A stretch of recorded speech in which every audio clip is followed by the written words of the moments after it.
Assalamualaikum warahmatullahi wabarakatuh. Perkenalkan, nama saya Nadia Ramadhani dengan NIM 2901708.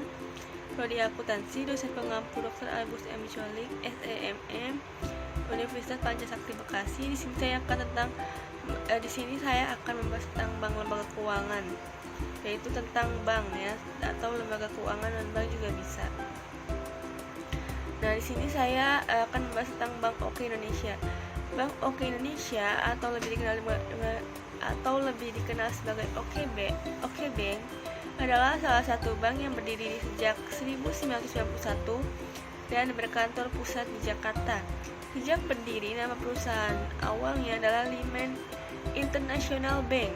Kemudian, bank ini diakuisisi oleh Nio Yantoni bersama beberapa perorangan lainnya yang menguasai lebih dari 70% saham bank ini. Setelah akuisisi ini, nama bank resmi berubah menjadi Bank Dinar Indonesia pada tahun 2012. Pada tahun 2018, perusahaan diakuisisi oleh Apollo Financial, perusahaan jasa keuangan asal Korea Selatan sebesar 77,38% saham. Setahun kemudian, perusahaan merger dengan Bank OK Indonesia, dahulu Bank Andara, di mana perusahaan menjadi penerima merger. Perusahaan tercatat di Bursa Efek Indonesia pada tahun 2014. Selanjutnya saya akan membahas tentang produk unggulan OK Bank. Pertama yaitu ada OK Tabungan Bisnis. Nah, di sini ada contoh mobile bankingnya ya. Nah, nikmati tabungan bisnis dengan bunga yang kompetitif, aman, dan terpercaya. Dengan syarat dokumen pembukaan rekening yang mudah, jadikan bisnismu semakin terdepan dengan OK Bank. Nah, OK Tabungan Bisnis ini suku bunganya sangat kompetitif, syarat dokumen pembukaan rekening yang mudah, gratis biaya tarik tunai di ATM bersama dan Alto Bank, diberikan kartu ATM khusus individu untuk kemudahan transaksi. Selanjutnya yaitu ada Payroll One atau kredit tanpa angsuran ya, produk yang unggulannya.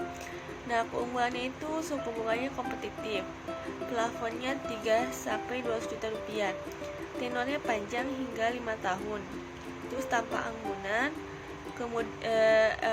dimudahkan dalam pengajuan dokumen, dan tujuan pinjaman untuk modal kerja, investasi, dan konsumtif.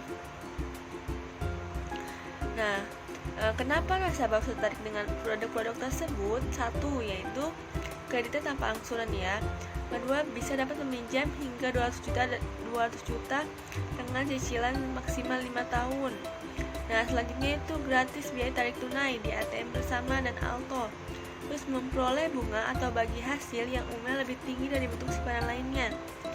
Nah, selanjutnya yaitu suku bunga atau bagi hasil deposito lebih tinggi dibandingkan jenis simpanan tabungan. Bunga atau bagi hasil setiap bank berbeda, jadi pastikan dulu untuk menanyakan informasi lebih detailnya ke bank. Nah, dapat mengolah keuangan secara lebih terencana sesuai dengan kebutuhan dan jangka waktu deposito.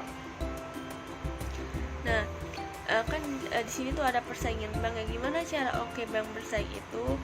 Langkah pertamanya yaitu dilihat dulu memperbaiki dulu nih si OK Bank itu kondisi internal banknya. Nah, pasalnya kondisi dana di salah satu bank terbesar itu sangat minim.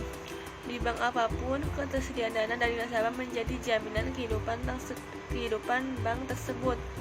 Oleh karena itu, OK Bank mencoba mencari dana lagi dari nasabah yang dulu pernah menarik seluruh dananya karena krisis ekonomi. Caranya dengan memberikan jaminan aman baik dana yang tersimpan di OK Bank. Nah, semua produknya tersebut dipromosikan secara besar-besaran oleh OK Bank lewat berbagai media seperti media cetak, elektronik, hingga online. Dengan strategi promosi seperti itu, OK Bank akan dapat menjaring nasabah lebih banyak lagi. Dengan begitu, bank konvensional ini ke depan akan selalu menjadi beberapa bank menengah di Indonesia dengan berbekal strategi pemasaran OK Bank. Dan dengan dia cara mobile banking, dengan dia mengadakan kredit tanpa angsuran, terus kalau ngambil uang itu tidak ada gratis atau gratis biaya admin atau apapun. Nah, itu cara OK Bank bersaing ya. Nah, ini atau sebuah syarat atau pesan kepada nasabah ketika mengambil kredit tanpa aksuran OKBank atau mengambil bagian salah satu produk OKBank. 1. Harus tahu kalau ada denda terlambat itu gimana. Nah, setiap keterlambatan pembayaran cicilan, penerbitan kartu kartu itu ya, penggunaan mengenakan denda ke peminjam. Jumlah dendanya itu 2% sampai 5% dari pokok pinjaman plus bunga berjalan atas pokok pinjaman yang terlambat dibayar. Nah, kalau kedua, denda lunas dipercepat. Bank paling tidak suka nasabah yang melunasi lebih cepat dari jadwal kredit. Terlambat boleh, tetapi jangan melunasi sebelum waktunya. Pelunasan dipercepat merugikan bank karena hilangnya potensi penerimaan bunga. Ditambah lagi, bank harus menggunakan biaya baru untuk mencari pinjaman baru menggantikan pinjaman yang dilunasi lebih cepat. Nah, selanjutnya itu ada biaya provisi. Di saat pencairan, nasabah tidak menerima pokok pinjaman secara utuh. Nah, ini hal-hal atau pesan yang harus diketahui oleh seorang nasabah ketika mengambil salah satu produk dari bank OKBank ya termasuk. Nah, bank memotong jumlah yang dicairkan untuk membayar biaya provisi sekitar 1,5% sampai 3,5%. Jika nasabah menunggak adalah hal yang tidak bisa dihindari ya. Dalam peminjam, nasabah perlu paham apa konsekuensinya jika menunggak pembayaran cicilan. Ini juga salah satu konsekuensi atau pesan yang harus diterima oleh nasabah. Nah, bank memiliki kewajiban melaporkan setiap jenis pinjaman kepada Bank Indonesia. Nah, dalam laporan bank ini, bank menyampaikan status pinjaman nasabah termasuk apakah menunggak pembayaran atau tidak.